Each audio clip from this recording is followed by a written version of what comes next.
In the second part of our exclusive conversation with 4 people who lost loved ones to mass shootings, we talk about the role of forgiveness in being part of a group linked together by a tragedy. It's a club nobody wants to join.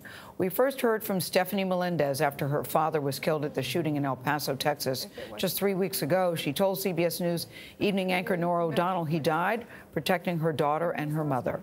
On our panel, Stephanie Melendez and others talked about the after effects of sudden loss. Your life is ordinary and everything is in place, and then in a moment, your world changes. I live in El Paso, which has been named one of the safest cities. All I know is that my dad went and took my daughter shopping for clothes, and the next minute he was gone. You feel like you're in a state of shock?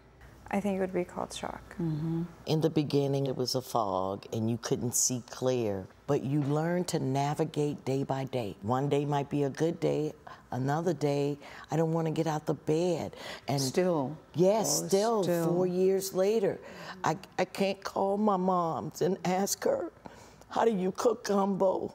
To go to Charleston now is very difficult for me. She mentioned like picking up the phone. There's times I still pick up my phone ready to call my dad, and I can't. It is not fair to create this permanent underclass of people who have to do this. In addition to, didn't you say you have to go back to work next week? Yes. Are you thinking, Stephanie, I have to get back to living my life? For my daughter, for my kids, you know, she's been through so much. She was there. She was there, and I need to show her that the world doesn't stop. What would you all say to that? She's saying, I have to make life normal again. I have to get back to work. I would, advice sucks. Yeah. That's the first thing I'm going to say. Advice sucks. And I'm answering because Gayle asked me, be gentle with yourself and honor the everyday. But I do think there's the encouragement of El Paso strong, Dayton strong. How do you feel about that? I mean, I know it's support, but it's like a reminder that this happened. It's a reminder every day. Yeah. In the beginning, it felt somewhat comforting. Oh, they haven't forgotten.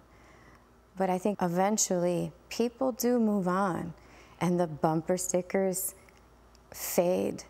It is really, really wonderful to cheer El Paso strong or Sandy Hook strong, but it is even more helpful to us if that came with a commitment to lift us up forever, because we're not just grieving year one.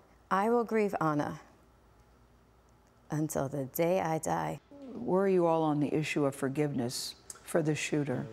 My sister was the first one to say, I forgive you, on the TV, and I started screaming and hollering like, 48 hours and you're talking about forgiveness? It took me almost a year, even being a reverend. So you have forgiven? I have now. Why?